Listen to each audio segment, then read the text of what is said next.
If you live in a neighborhood that's in decline and needs some uplifting, one of the things that you could do is take a vacant building that looks like this and just punch a bunch of holes in it. Before I can explain how that works, you first have to understand the problem. This is Macaulay Avenue, a 4 to 5 lane thoroughfare that cuts through a neighborhood. Macaulay used to be the center cultural hub of the neighborhood. Now, the streets on either side of Macaulay look quite different. They're just quiet neighborhood streets with cute houses on them. But like a lot of older traditional neighborhoods, they had a sort of cultural hub, and Macaulay was that. It's sort of where you would go to grab groceries or meet up with a friend for a drink, get your laundry done. But at some point, as people began to leave the city for the suburbs, the throughput of cars on this road became the priority over the economic output of the street itself. The decades of disinvestment become obvious and bricked up buildings, vacant spaces, and buildings which, eventually torn down, were turned into parking lots. We can reverse this through economic revitalization, but there's really 3 options when it comes to buildings like this. 1, you can sit on it until it becomes valuable again and then try to do something with it. 2, you can tear it down and try to build something that's valuable enough now. Or 3, you can punch a bunch of holes in it. Let's talk about that. One of the challenges with bringing this building back to life is that it's just too big. Its size reflects the height of economic development on Macaulay Avenue. So this is when we start punching holes. The building's not overly wide, but it is really long. It's like 4,000 square feet. For a successful restaurant to inhabit 4,000 square feet, it's gonna need a lot of customers. That's a big risk. But what if instead you went to right here and you turned this into, I don't know, a coffee shop or an insurance office? Then you put another wall up right there and poked a hole in it, put a window and a door, and this became, I don't know, a florist,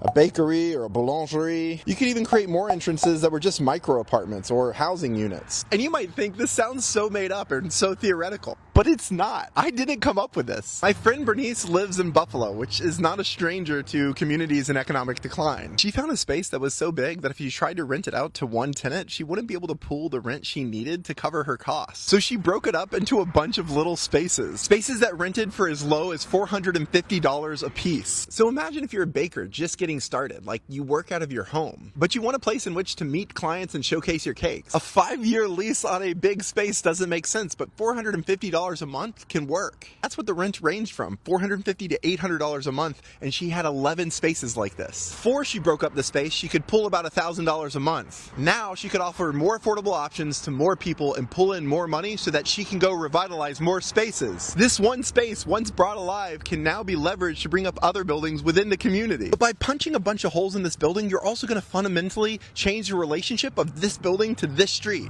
Because you might come here to go sign some papers at your insurance, but then stop by the florist and maybe meet someone for coffee because you ran into them. Business owners are going to give a whole lot of heck about what happens on this street and maybe reduce crime and pick up trash. And the people who inhabit the apartments at the back become the de facto night security, calling in whenever something suspicious is happening at 3 a.m. Next month, me, Bernice, Monty, and others are going to South Bend, Indiana to see Mike, that retired professor I talked about last week who did this exact thing but to a 50,000 square foot building. All of this is to show that we don't have to sell up our land to speculative investors, waiting decades for someone to make the first move. People within the community can make the first move. P.S. You're invited to South Bend. Pause for more details.